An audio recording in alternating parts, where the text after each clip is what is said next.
the language of the universe. But I don't understand it.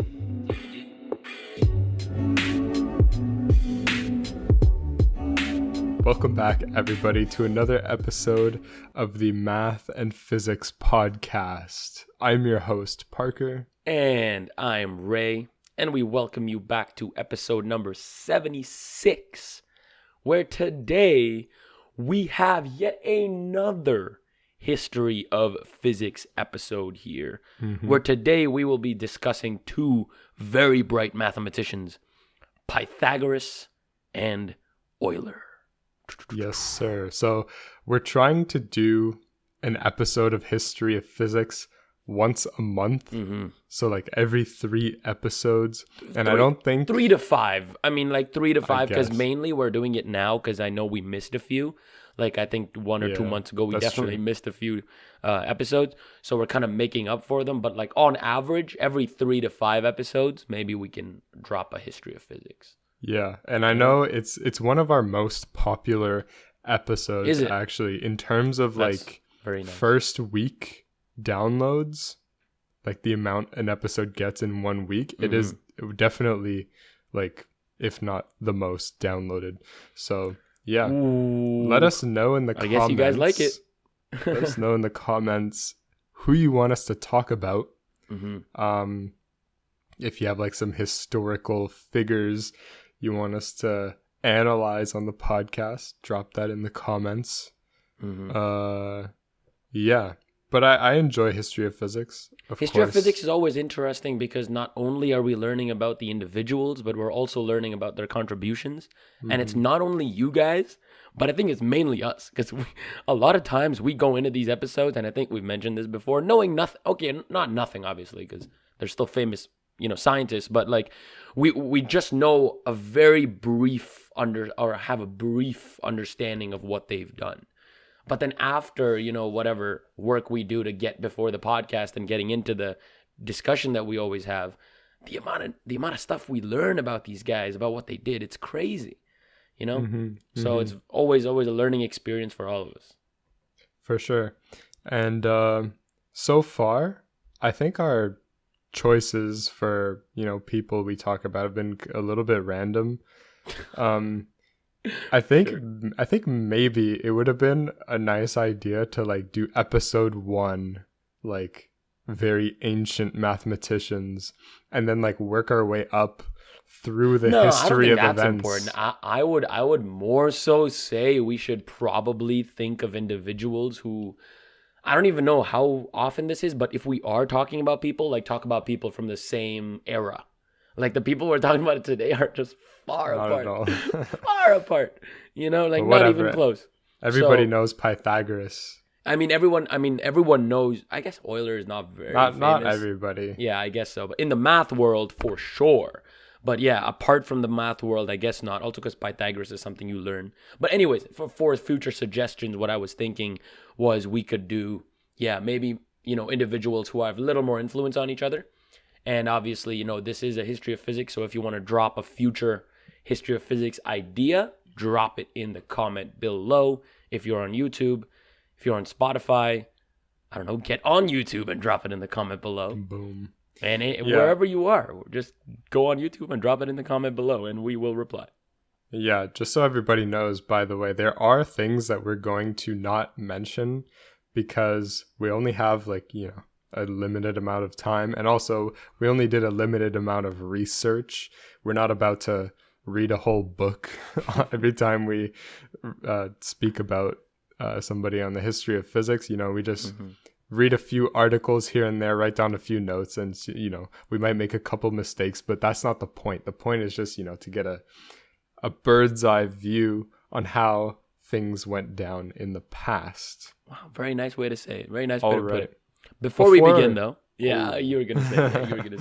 Let's get into some news. So for our followers, at least on Spotify, I don't even know if we can only say Spotify anymore, because literally our other platforms are in the thousands. So I don't even know if this is a valid metric, but I guess you can kind of generalize our follower growth to similar as Spotify, right? Because the growth will be similar on all platforms. Sure. Approximately, I'm assuming. So yeah, so on Spotify, we're sitting at 13,162 followers. Thank you to everyone who continues to follow and who keeps on smashing that follow button on Spotify. Our listeners are sitting at nearly 42,000. We're nearly at 50,000 listeners. So I think that's going to be a really cool milestone. And chilling on our downloads, finally, we are sitting at 207. By the time this episode drops, probably, would it be 210? Probably 210. Yeah, we've Somewhere been around getting, on average, believe it or not, 1,000 downloads a day. Damn! Yeah, that's right. That's right. For the past month, if you averaged the month, 1,000 a day. So that's pretty crazy, man. Yeah, I know.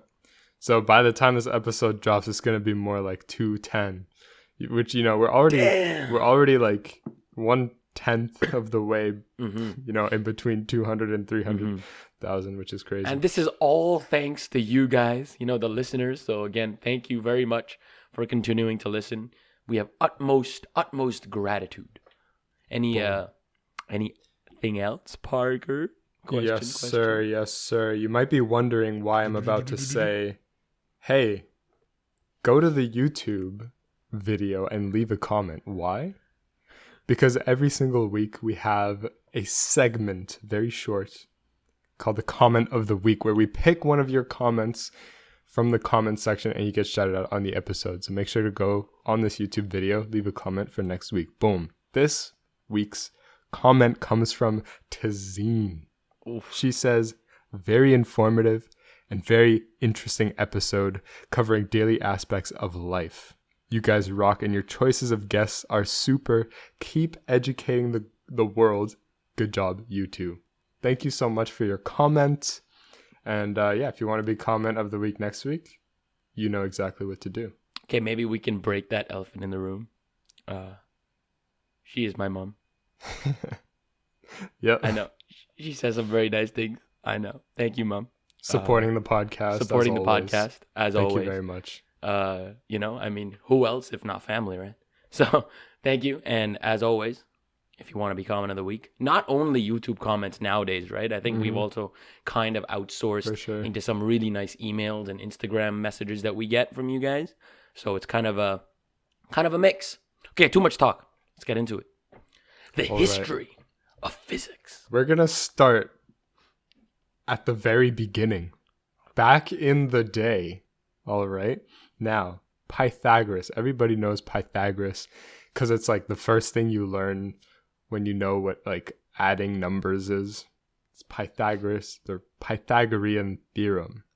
We're going to get into that in a second. But Pythagoras was actually known to be, quote, unquote, the first true mathematician ever to actually, study mathematics. Before his time, people would study, like obviously they didn't not have mathematics before Pythagoras, but he was the first kind of generation to really, define like the field mathematics. This is what we're studying. We're studying numbers, relationships between numbers, etc.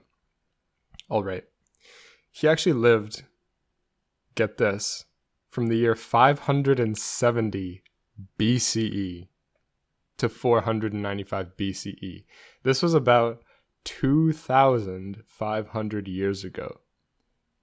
Now, you might be wondering, okay, I'm about to say a couple things on Pythagoras, but you have to remember, this was 2,500 years ago. This is older than Jesus, okay? Which means that the information is possibly not correct, okay? And, there's a lot of, as they did back in the day, there's a lot of, figures, other people that wrote about Pythagoras. And were they lying? Who knows? Because all we have is a piece of paper written in Greek or Latin, ancient Greek, who knows? but we have some information on him. So here we go. Here we go. So, why was Pythagoras controversial? Did I even say? I don't think I said it.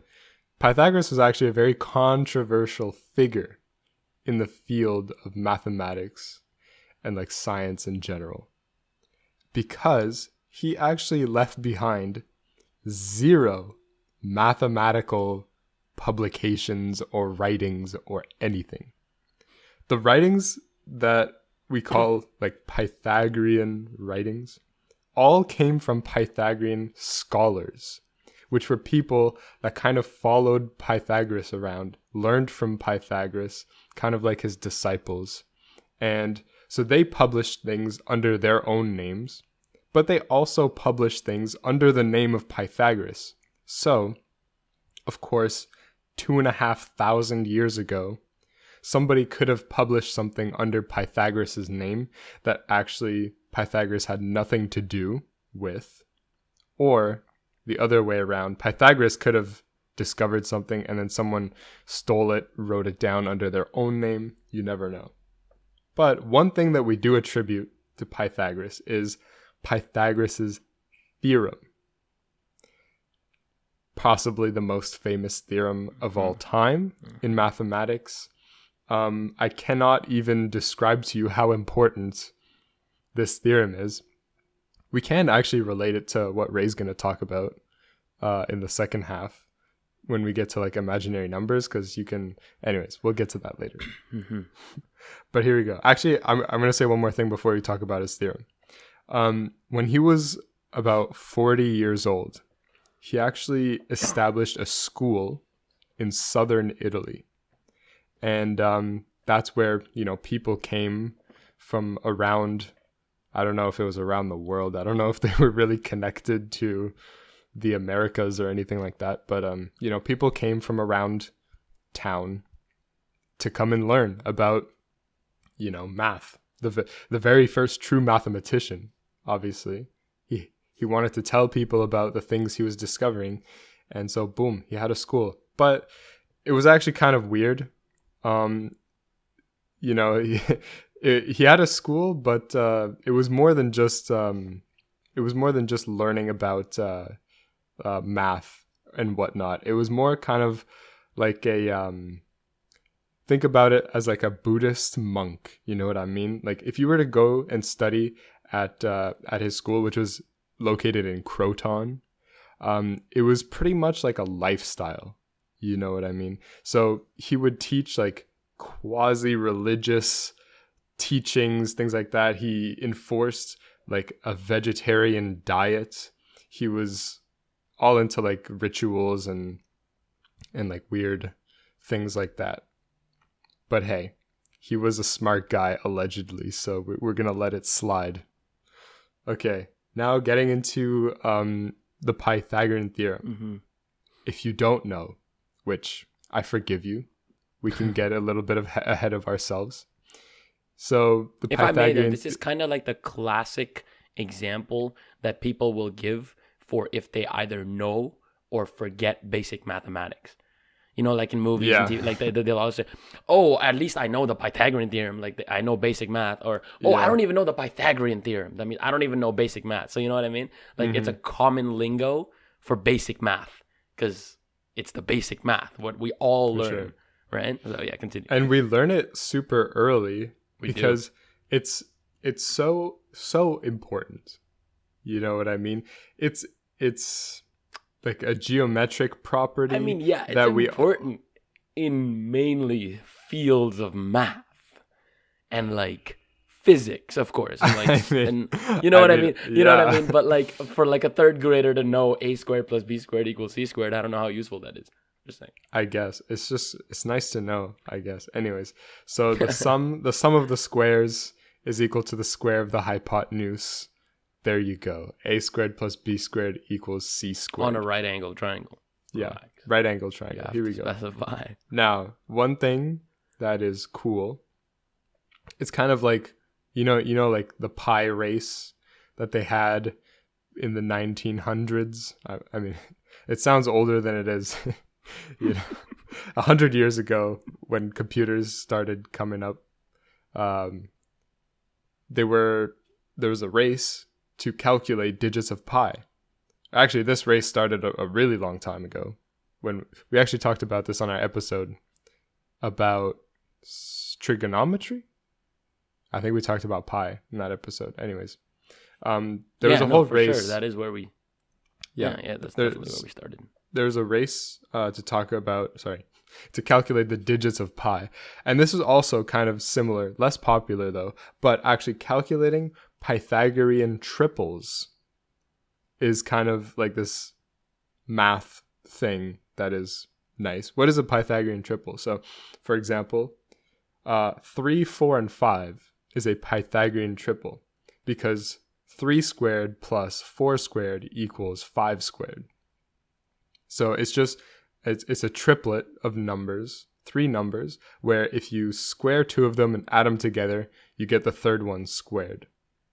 And, there are some popular ones. I think, off the top of my head, I think like 6, 9, and 13. I might be wrong, but whatever. There's a whole bunch of them. I think there's an infinite amount, probably. There's some. No, don't say that, because there's some kind of big theory with that. Like if there is a finite number of Pythagorean triples, I'm pretty sure there's no way there's a finite number. No, that's what I'm saying. I'm pretty sure there's like a theory suggesting or asking that question, and there's probably a solution to it, which I don't know the answer of. Don't say either. Probably, because I think it's probably a pretty serious thing in mathematics that you can't just say probably. Okay, here's what I'm going to say intuitively. Intuitively, yes, there are an infinite amount of Pythagorean triples. But, interestingly enough, let's try to put ourselves in the mindsets of Pythagorean scholars 2,500 years ago, okay? They didn't really know that much about numbers. Compared to today, they really knew nothing at all. And Pythagoras, I will talk about this in a few minutes. He was a strong believer in like the religion of numbers. He thought that numbers were these godly figures that descended and leaked through the fabric of the universe and whatever. So he was, when you talk about Pythagorean triples, it's like, of course you have these perfect integer triplets that perfectly fit into the equation of a right angle triangle, the lengths and the squares and whatever. It's like, yes, so very, very nice. Obviously, if you think about it for 2 seconds, you'll realize that non-integer solutions exist. And that, if you just draw a random right angle triangle, you're probably not going to get a perfect triplet, depending on your units, whatever. Mm-hmm. The entire point of what I'm trying to say here is that there was one Pythagorean scholar who actually studied the isosceles triangle, which has 2 sides of length 1 that meet at a 90-degree angle. And then the third side actually has a length of root 2. So he tried to calculate what the actual value of the square root of 2 was. Okay? Back in the day, of course, they worshipped whole numbers, integers. Integers were so beautiful and perfect. So in his head, he's like, I'm going to calculate the value of root 2, and it's going to be like some fraction, whatever. Turns out, root 2 is irrational. And this actually broke the brains, the thinking of the Pythagorean scholars. They thought that the world was essentially a product, a descendant of numbers. And then now you have this thing, this number that cannot be expressed using whole numbers. And so that mathematician actually went on to discover a whole bunch of things about irrational numbers. And Pythagoras did not like him because Pythagoras believed in like this discrete world of whole numbers. And it actually turns out that irrational numbers are very, very important, and they kind of evolve mathematics, which is very important. You know what I mean? This happens in every single field.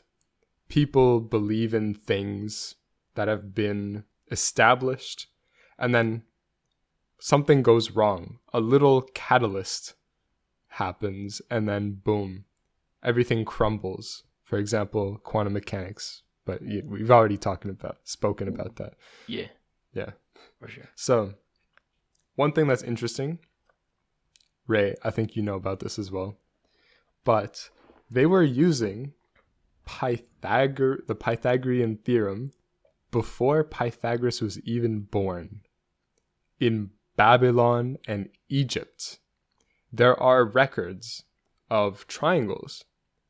I think these were like just written down, but the triangles would have like one side had a length of 3 units, the other side had a length of 4 units, and then the hypotenuse had a length of exactly 5 units.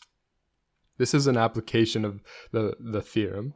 The reason why we give Pythagoras so much recognition for this is because he was actually known to provide the first proof for the theorem, which is arguably more important than actually just drawing like a triangle that has, 3, 4, 5 in length. But yeah, for sure. What do you think about that? No, I mean, he definitely had big advancements because proving in mathematics is just inherently more important than finding out the solution, right? Understanding that knowing a solution exists versus proving the solution, very, very, very different things. Or even knowing the solution versus proving the solution exists are two very different things, right? So, yeah, I mean, going on to Euler, we'll actually also see how proof is a very, very important thing that can definitely take the name away from you. Because, as you very well said, someone else probably did it, but because he proved it, he took credit, and now every single human, again, not everyone, but you know what I mean, knows his name, at least in essence. For sure. Right? Yeah. Also, the thing about proofs is that if you prove something, it's beyond doubt, because every proof stems from the very beginning, right? Like the field axioms and all that stuff. And so I actually read a post about this on Reddit recently. I don't remember exactly what it said, but it said that like something about the axioms, and that they can be not self-consistent. The whole point of an axiom is that it is. I know, but there was some kind of debate happening, and I don't know if it was just somebody trolling, but it caught my attention. I'll definitely try to find it again. Probably. I'm saying, now that we're in the middle of Pythagorean, you still have more Pythagoras? So maybe we can change up the history of physics routine. Instead of a whole quick half an hour to you, half an hour to me, maybe we add some stuff. Maybe I get into Euler real quick, because you were saying proof stuff. I want to talk about just a little bit about, especially relating to something he did. I don't want to spoil anything. So let's talk a little bit about Leonhard Euler. Arguably the greatest mathematician of all time, right? Swiss mathematician. And his family was also friends with a very popular family that we may be aware of, the Bernoulli family. So we got all the Bernoullis, and something that I didn't know until today, and I'm going to be completely honest about this. Usually in science, you don't want to you know what I mean? You don't want to be, but I'm going to be completely honest. I thought all the Bernoullis was one Bernoulli. I did as well. Yeah, like seriously. And like, the thing I about thought the it- Bernoulli equation, the Bernoulli number, all those Bernoulli were the same Bernoulli, but it's just not. Did you know that they actually also have, like, there's a specific type of differential equation that's called the Bernoulli equation. I thought it was the same guy, but It's now not. I'm starting to That's what I'm doubt. saying. It's a whole family of Bernoullis, Yeah. right? And good news, the Euler family, like his father, Leonhard Euler's father, went to school with Johann Bernoulli, who was kind of like the dad of the whole Bernoulli I think it's family. pronounced Johann. Johann, probably. Sorry, that was my mistake. I Oh forget yeah, the you know whole what I French just name. thought of, by the way? This is Yeah. actually our last podcast that we're doing over Zoom. Real Shouldn't- quick. that would be a crazy. Yeah. Well, I guess Yeah. they're gonna find out now. So Yeah. yeah, this is our last podcast we're doing over Zoom. Our next one is going to be in person because, as you guys Forever, know, indefinitely. yeah. But I mean, as you guys know, Parker and I are moving downtown next week. So yeah, it's gonna be crazy. Anyways, let's continue on. It's not even doctor because I don't think he officially got his PhD. I think there was a thing with there, but let's just say Euler. Also, I didn't even tell you the year that he was his era. His era was the 18th century, so he was born 1707. Yeah, 1707, and he basically lived for a big amount of the 18th century. Died 1783. So as you can see, like 2,200 years after Pythagorean. So again, not even close to the same era. For sure. Again, not that Wait, they had that's many. not true. What do you mean? 2,200 years? The math is off there. What do you mean? No, because it's Oh, wait. 1700 Oh, no, and you're right, 500. you're right? right, you're right. Yeah, because he's 500 BC exactly. Forget what I This just guy, said. this guy. Anyway, so big thing about Euler's family and the Bernoulli family being relatively close is that originally Euler's father was in, man, I forgot. Like, you know, when you're studying to be a priest, like that thing. Like he was basically in theology. His father and him were also going to theology in university. Now he got into university at the age of 14, which I'm told is not a very uncommon age back in that year. Like if you're actually interested, you would do it at that age, right? And the thing is, he was going originally into theology. He actually got a master's of philosophy in theology and, again, subjects relating to that. However, in this whole period of him studying at the University of Basel, which is where he was doing all this, he met, or his father introduced him to his friend, Johann Bernoulli. And Johann started to tutor Leonhard every Saturday. And soon enough, he saw, hey, this guy has got something. This guy has something that I don't know about. So, via the persuasion of Johann Bernoulli, he convinced Leonhard's father, to allow him to switch. Because again, I'm assuming parental figures was a very big deal then. It's not really like, I want to do this, so I do it. But yeah, so he allowed him to switch to a mathematics stream, basically. And yeah, I mean, the rest is history, right? And then he just... Okay, so Euler is an individual who has done everything. He is in various fields of mathematics, so many that I won't even be able to get through them today. No way, impossible. He has affected the fields of physics, light, optics, wave mechanics directly. He has also directly affected astronomy. Interestingly enough, this is a story from Euler. He was looking at the sun through a telescope without, very good equipment, which caused him to kind of get blind in an eye. And I believe it was an illness that made it worse. But because he didn't take the proper precautions or the medications, because I'm assuming he's just like, screw this, he just became totally blind. And this guy, totally blind, was like doing all this stuff still. Like he was still making crazy advances. I believe... What did he do after he got blind? There was, again, I'm going to bring it up in a bit, but there was a particular subject that he was in after this as well, because he was totally blind somewhere 1770, 1771, 1773. So it's still a lot closer to, because he died 1783, right? So it's a lot closer to when he passed away.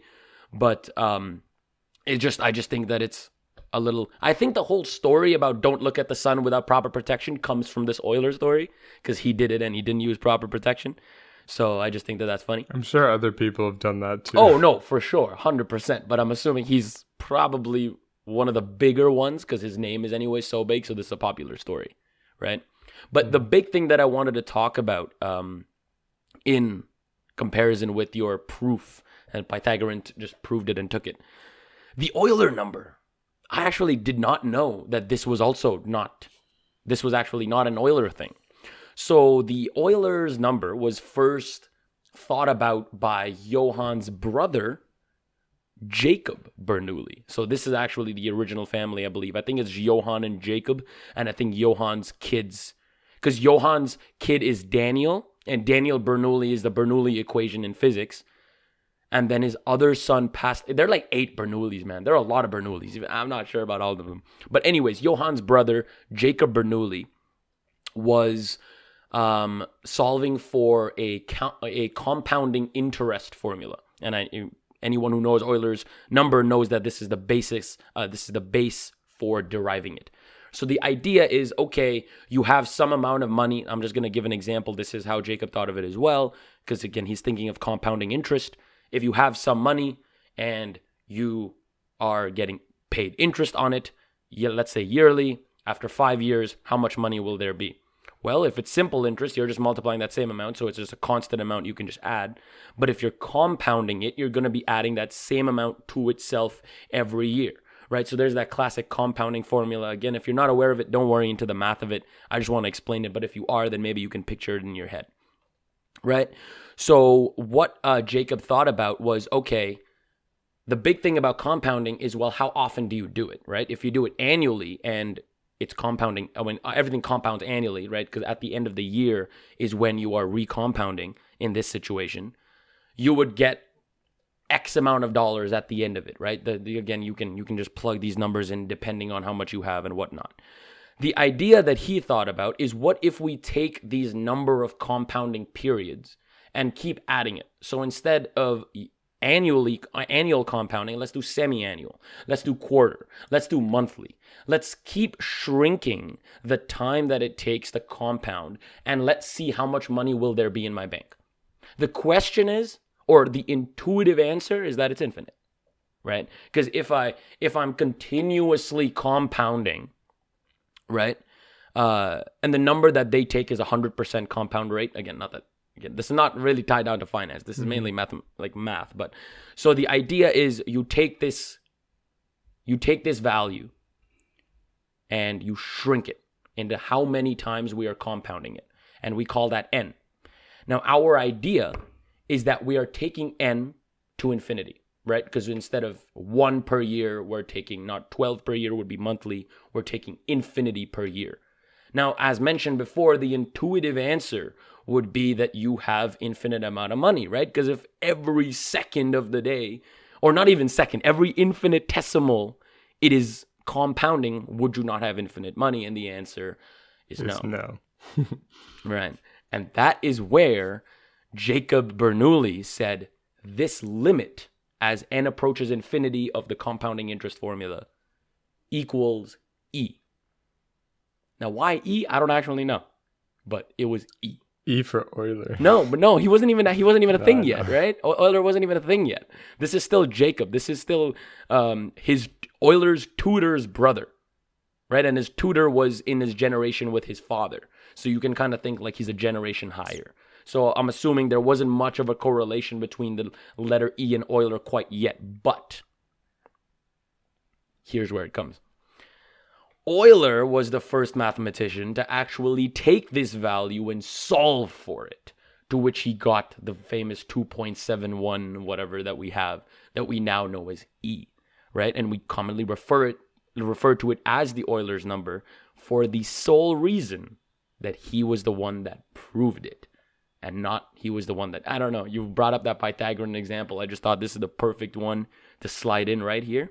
Because again, he just took, I mean, I'm not saying Euler didn't do work. He obviously probably did more than Bernoulli did, right? Proving something like this is no easy task, especially in that day and age with that type of math. if you actually use his proofs today, it's actually not incorrect. It's just not up to the mathematical standards that we have it.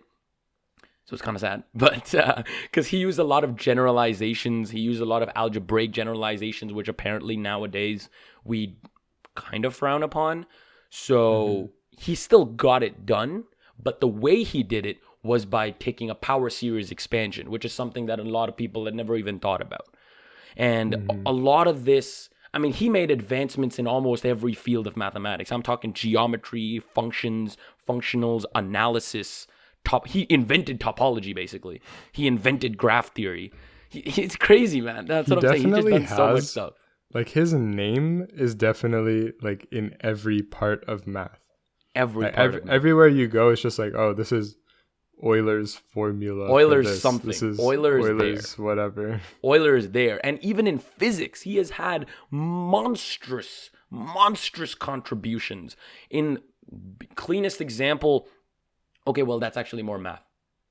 Because I was actually going to give a really good example, but I'm like, wait, that's a little more math. Because I'm thinking of like the Euler-Lagrange equations where you can solve for stationary points on these functionals.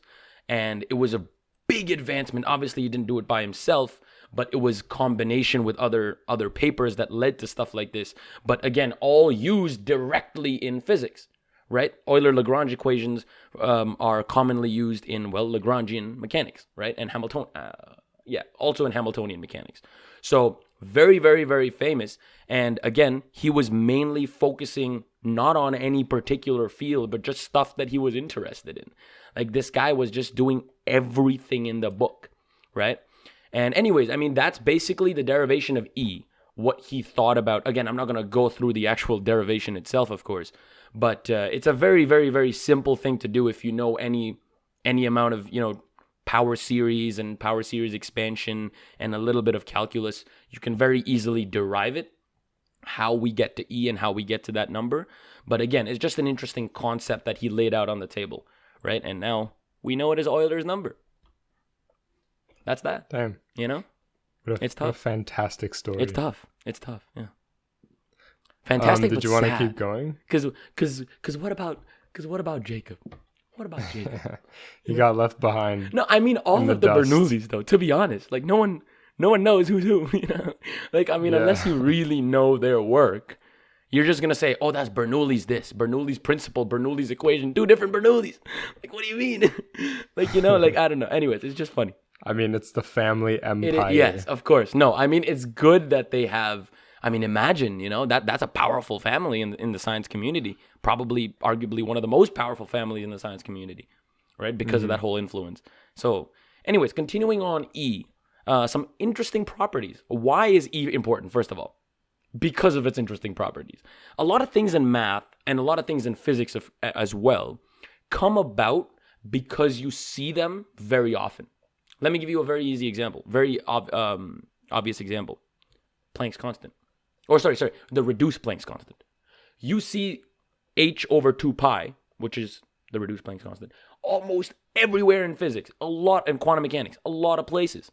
So this guy made h bar, another constant that basically you just see a lot in physics. And that's the very, very, very similar with E as well.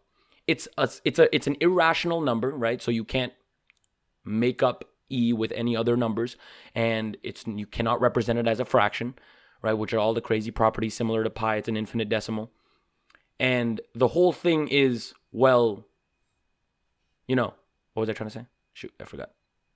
I completely Something shows up everywhere, and they show up everywhere in physics. They show up everywhere in physics, similar to how E shows up everywhere almost in mathematics. So number 1 is this compounding formula.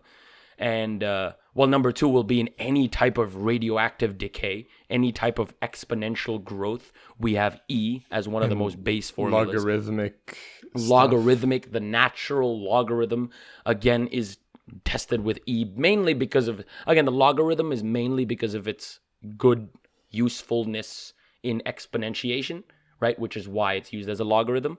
But an amazing property of E, and all of us know this, all calculus.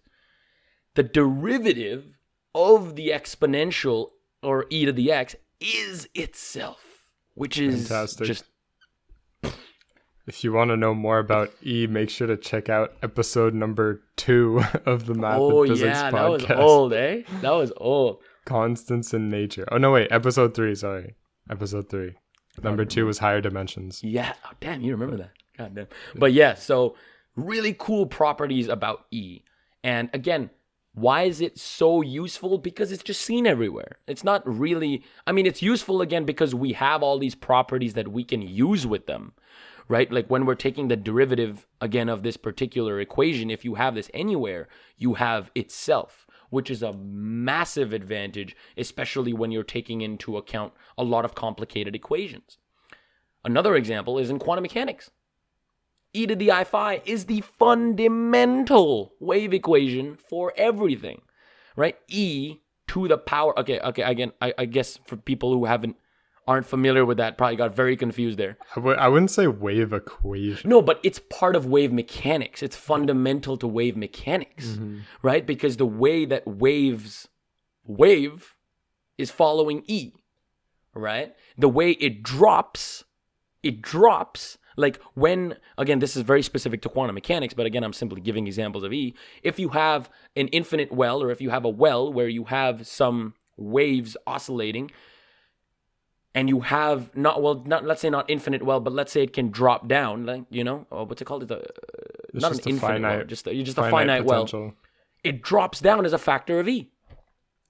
Well, right? You should be more specific. I'm just trying to say that E pops up in very many places, right? Which is why we regard it as such an interesting number. Because originally, when I, read the origination of E, I'm like, compounding interest, like, okay, it's cool for banking, but why is this cool in math at all? Banking. Or like finance, but like, why is it cool in math at all? And again, the main reason is simply because of how many times we see it, where we see it everywhere. Right? So that's E for you. Do you want to go on Pythagorean? Yeah, let's go back to let's Pythagoras. Let's get back to a little Pythagorean before we go into let's think about ancient history. Let's think about it. All right. So numerology, this was something that Pythagoras was a huge advocate of. His beliefs stem from the idea that the entire universe comes down to numbers. Just a number is just so perfect that everything just boils down to numbers. And here's a quote from Aristotle, which he lived a little bit after Pythagoras, but he was very into Pythagorean math and that kind of stuff. So this is what he said. He said, the so-called Pythagoreans, who were the first to take up mathematics, not only advanced the subject, but saturated with it. They fancied that the principles of mathematics were the principles of all things. Okay. Damn. So I can relate to this quote. I also do think that the entire universe is just mathematical. Everything is an equation. Everything can be represented.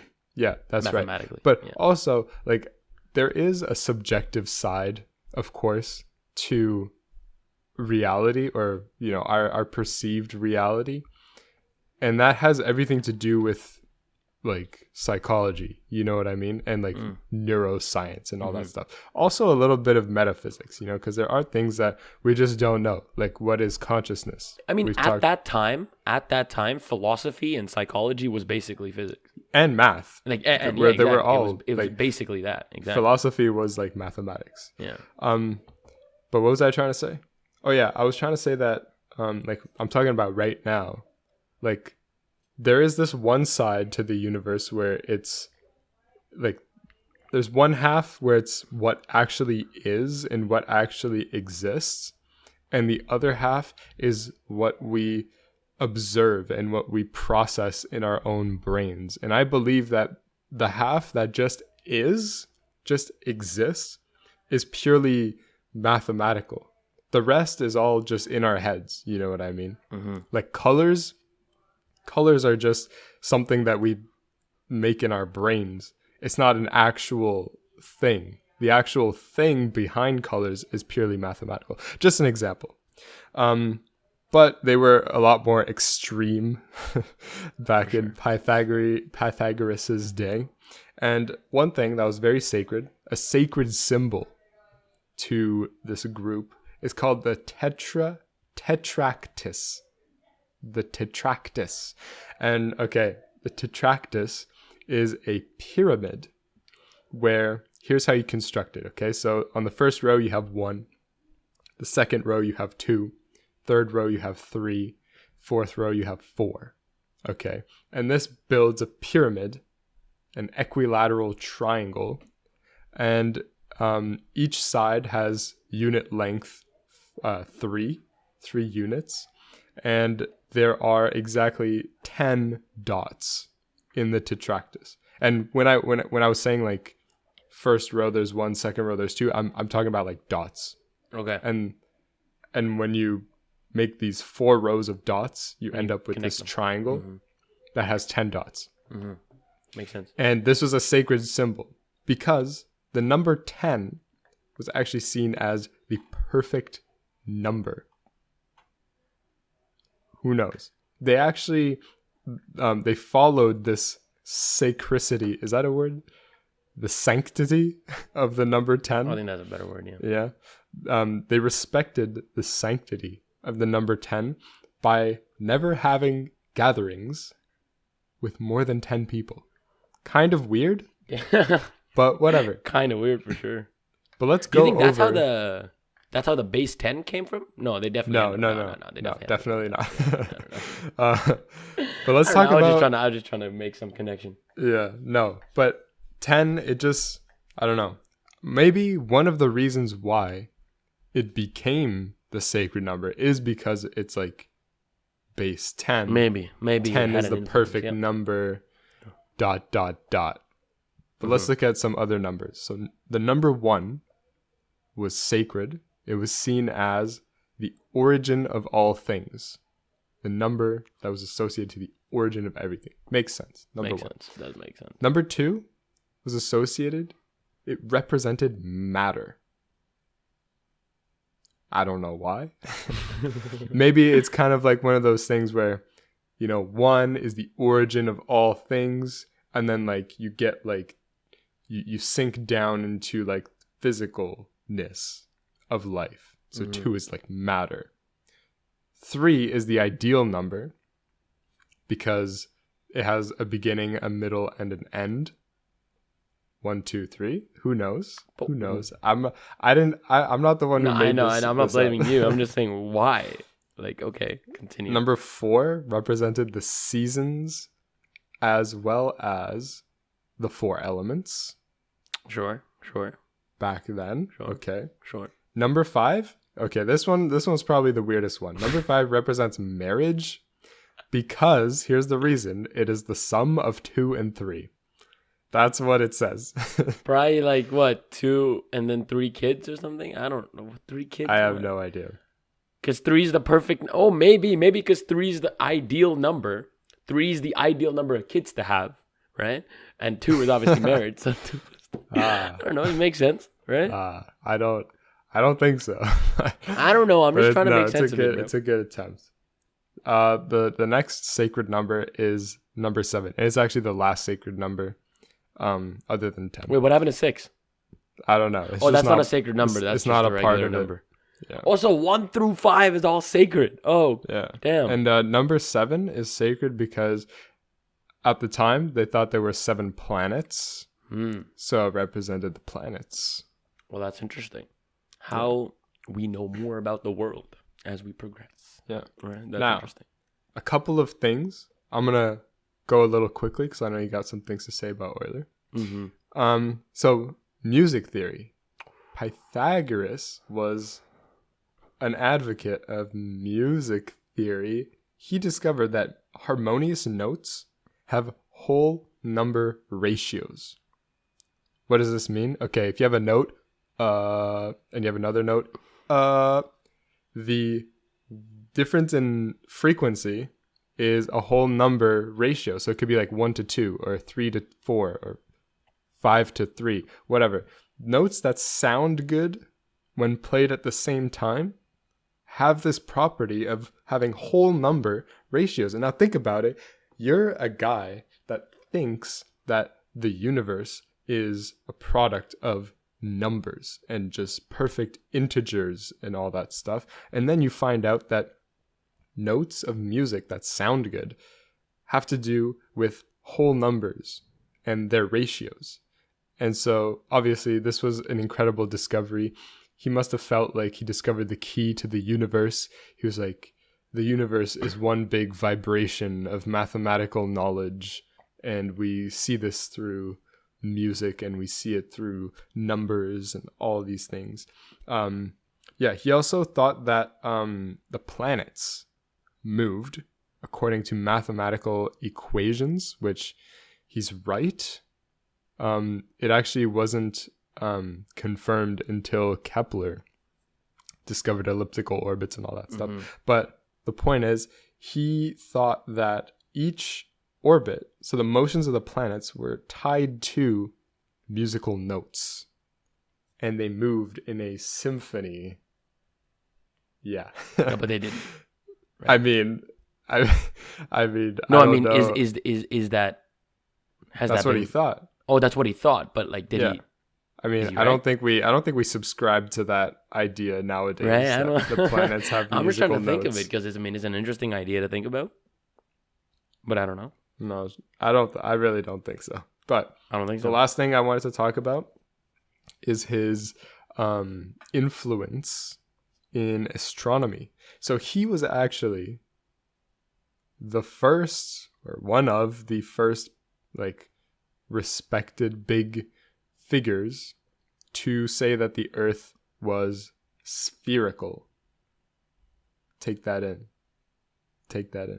Wow. He was a math guy. He was like, you know what? Earth equals sphere. He probably had some reasons behind it. Pretty clever reasons. You know what I actually find? That the oldest mathematicians, when you read about like Aristotle, they studied geometry and, things that you can kind of hold in your hand, right? And their proofs for theorems and whatnot were so clever because they had almost no tools. They had no calculus, nothing like that. So they had to just come up with creative, interesting solutions to problems, and boom. Next thing you know, we use those tools to prove other things and other things. Next thing you know, we got calculus. Next thing you know, here we are. Last thing I wanted to say was that some sources say that, maybe this is not so true, but some say that this is true. The Pythagorean School, right, is associated to discovering the Platonic solids, which, if you don't know, are regular solids, or solids created from regular shapes, meaning that if you look at for example, a cube is made up of a shape called a square, and the sides are all equal length, right? That's what a regular shape is, and that makes a Platonic solid. And there are many solids you can make. There are actually 6, I think 6 is the number. There's a pyramid you can make with equilateral triangles. There's a cube. There's one with hexagons. There's one with decagons or whatever. This is all from the top of my head. Probably not true, but you can go search it up if you want. I love the disclaimers. But here's where this connects to astronomy. Kepler was actually a self-declared Pythagorean respecter, Pythagorean studier, right? He agreed. Oh, I forgot to mention, Pythagoras was one of the main characters that proposed a heliocentric model of the universe. Very ahead of his time. Didn't you? Oh, yeah, you said spherical. No, I said spherical. You said spherical. You didn't say but, that. Yeah, heliocentric. Yeah. Very ahead of his time. What I wanted to say was that Kepler who also believed in the heliocentric model, was like, hey, Pythagoras, he's a cool guy who is also smart, so I'm going to subscribe to his ideas. He started reading about the Platonic solids, and he's like, hold on, let me connect this to the solar system. And he actually found that if you nest these Platonic solids, one inside of the other, you can actually find the ratios of the planets' orbits relative to each other. So for example, if you take a pyramid and you put a sphere inside that pyramid, you get a certain size sphere. And the circumference of that sphere, you remember that. And then what you do is you draw a cube around that, around the outside of that pyramid. You draw a circle or a sphere around that cube. The ratio between the circumferences of that big sphere versus the small sphere have the same ratios of the orbits of the planets. So you just next level. You just keep nesting these shapes one inside of it, and yeah, you find that the ratios match up sort of, kind of okay. If you wanna do more research, just go on Wikipedia and search up Kepler's Platonic solid model of the solar system, and you'll see there's like pictures of it. It looks really cool, and yeah, I know my mouth is not as good as pictures, so there you go. You have to say it like that. Like, what? Anyway, but like, yeah, he's definitely, I mean, it's really cool seeing that, you know, the foundations laid out back in 500 BC helped someone in, when was Kepler? Like 1700s, right? Kepler was Kepler? 16. Kepler Yeah, was 1600s, right? 1600s, yeah. So it's so cool to see how, well, I mean, clearly they can influence each other, you know, using a little bit of the tools, the foundations laid out then. I mean, heck, we use Newtonian mechanics, calculus now, and we probably will be for the foreseeable future, right? So Newton's going to be there forever. So there's going to be, you know. But yeah, so that's just a really cool fact, and really neat how, you know, Kepler continues that Pythagorean future. But obviously, who's going to forget Pythagoras? Mm-hmm. All right, back to Euler. For sure. Back to Euler. So we have E, right? We have E. Now, something with E that a lot of people may know is a really weird formula. A really weird formula comes from, it's just called the Eulers Formula. And the reason it's weird is because it's mathematically not counterintuitive, it just makes no sense. Like, if I tell you that an irrational number raised to the power of a complex number multiplied by another irrational number equals -1. There's no way you would believe me, because that makes no sense. But that's basically, you know, what this whole proof is. And I just find it, I don't know, this has always been that one thing that's just really cool, that's always astounded people. You know, a lot of people will say this is arguably one of the greatest formulas alive, right? Because it uses it uses one very simple idea, and that's the power series. That's literally what it does.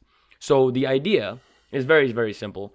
It basically, you take the exponential, e to the x, you expand it using its power series, and then you do something interesting.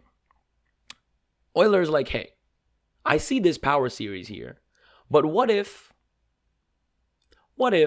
instead of to the power of x, I multiply that by the imaginary number?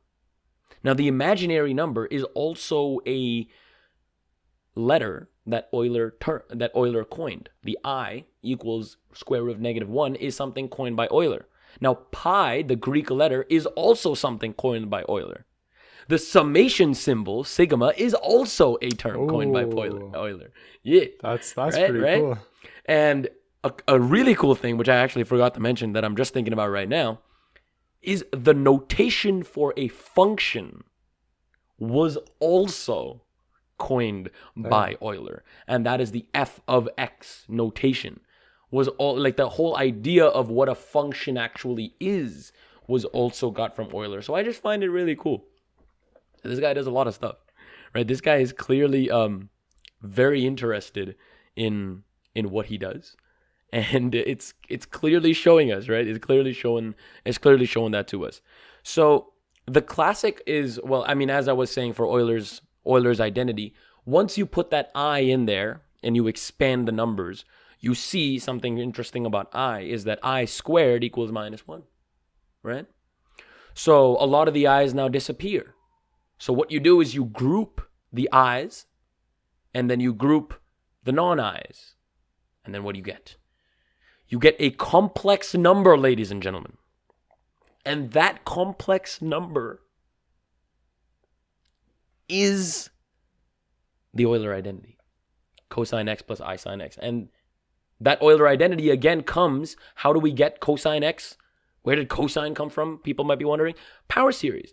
The power series, so once you take once all the even powers, right, gets all -1, right? Because the I turns the I squared, I4 turns to -1. So when we group them together, we notice that is the power series expansion for cosine of x. And when we do the same for I, we find that is the power series expansion for the sine of x. Hence the formula. And I just find it's a very nice way to describe the relationship between all of these variables. Now, again, you might be wondering, where did the pi thing come from? Well, just substitute x for pi, right? And you'll get that whole thing, right? Because, right? Because I sine x is 0, exactly. Yeah. So you'll get that whole identity if you simply substitute x for pi. So it's a very interesting identity. Again, the whole purpose of it is simply to show the relationships between these variables and simply to show the importance of power series expansion, I think, just in general. You know what would be a cool episode if we did an episode on imaginary numbers and we could talk about conjugates and matrices, Hermitian matrices, all those things. That would be a very interesting episode. Yes, we could definitely do something like that. Keep that in mind. I mean, we have a future episode in mind, right? So that's Euler's formula, right? A really crazy advancement that he made in, well, mathematics. One of the things. Now, I know it's an hour, but we still have some stuff to talk about, or at least I do. So I'm just gonna quickly skim by them because there are a lot of things that he did, as mentioned before, right? So, as mentioned, he's done some cool things in physics. He's done some cool things in math, notably with E, with I, with all these crazy variables. So let's get into another topic of math that he also had major contributions in, and that would be graph theory, network theory. So a common problem, actually, should I start with this? I think this would be a better start because he also uses his sigma notation there, the Basel problem. So I know I'm all over the place, but I'm going to speed it up, don't worry. So the Basel problem has been a famous problem that a lot of the Bernoullis couldn't actually solve. Lagrange could also not solve. A lot of people tested it out there. And what is it? Well, we know the sum of the reciprocals of integers that diverges, right? And what that means is 1/1 plus 1/2 plus 1/3 plus 1/4. That's the harmonic series that diverges. And that was proved. Now, the Basel problem is the reciprocal, or the sum of the reciprocal of the squares of the integers. So it's basically the summation of 1/k squared from k equals 1 to infinity. Now, does that converge or diverge? And interestingly enough, this was a problem that could not be solved for a very long amount of time, right? A lot of individuals, as mentioned, those famous mathematicians, took their knack at it, couldn't do anything. And then comes Euler, and he says that this solution is pi squared over 6. Yeah, that's what he said. Now, obviously, I'm not going to go through the math with you, and this is something that Parker and I actually had to do in our second year of math, which was interesting. But he got this very complicated, convoluted summation, this series, and he not converted, but he solved for it with something that is relating to the circumference of a circle, to the area of a pi, right? Like, what does pi have anything to do with this particular series, right? Now, again, not going into the math of it, but just wanted to skim by the fact that the basal problem, a very famous thing that Euler kind of tackled and went by through it, explaining it, using all of the work that he had done so far. Pretty cool there. Uses a little bit of that. Again, just talking about if it's converging or diverging, he's like, hey, listen, it converges to this number. So it was a really, really cool thing that he did back then. Continuing on to some of his other notable contributions, as I was mentioning, some other things in math that he was doing, relating to graph theory and stuff like that. There's a famous problem, the 7 bridges of Königsberg, which is basically, there's an orientation of 7 bridges. And the question is, well, can you cross every bridge once and come back to the same starting point? Basically, just one trip on every bridge. And in that particular problem, the answer was no. And how he got it was he mapped. Now, this was the very first time that anyone had done this. He had taken this particular scenario and he had mapped it onto a graph using nodes. So the nodes basically represented, I'm assuming, the directions, or not the directions, but the amount of crosses that he could do, where the crosses are. Again, all of this is available online. Just a quick audio explanation. Well, hopefully. the nodes are actually the land masses, and the connections are the bridges between land masses. Oh, so sorry. So the actual connection, the road, well, the line drawn between them is the connection, is the actual bridge that we're taking into consideration then. And the idea was basically we're taking all these bridges and we're basically just drawing dots and we're seeing if this will work. Now, what does it mean we're seeing? This is where Euler comes into the picture. He mathematically proves that for you to be able to do this once and come back to the starting place, each node must have an even number of nodes connected to it. And for 7 bridges, that's not the case. So the idea, again, comes from representing this as a mathematical graph and then mathematically figuring out, can it be possible using X and can it be possible using Y? And I'm assuming he figured out that, hey, it's possible only if each node is paired with an even number of nodes. So that was a really cool thing. And an advancement of this particular graph theory that he also used a little later on was the knight tour. So any chess players out there may or may not be familiar with something called a knight tour, which is basically the number of, or a graph, basically, like what am I trying to say? Like a drawing, chessboard? On a chessboard. A path. Oh my god, totally forgot that word. A path that a knight can take from any position. What would it be? Basically, that's the whole tour. So a knight tour is called open if the path, if ends, that means it can't take any more. That's where it ends, and it's not within one move of the starting point. And this is a closed tour if it is within one of the starting point. Basically, you can start all over, right? And if it's open when you can't start all over. So again, Euler, it made major advances in this, takes this, also applies it to graph theory, takes it, and he also makes advancements in this where he comes up with a particular number of squares where this would work. Again, the 8x8, I believe there is a solvable closed tour, but in anything that results in an odd number of square tiles, it is impossible for there to be a closed tour, simply because of the way that, again, these are all arranged. And then again, we're not going into deep stuff about this, but if anyone's familiar a little bit with chess, you can maybe imagine taking the knight and just seeing, okay, well, how many paths can I make out of this knight, right? And that's the whole question. He took this and he solved it mathematically speaking. Right? So now now again, I feel bad because I'm not talking about all the things that he's done. And there are so many things. That's life. I know that is life. But there are so many things that Leonhard Euler has achieved in his life. So, I mean, if you guys were interested in what I was just talking about in relating to Euler, go ahead. Wikipedia is amazing.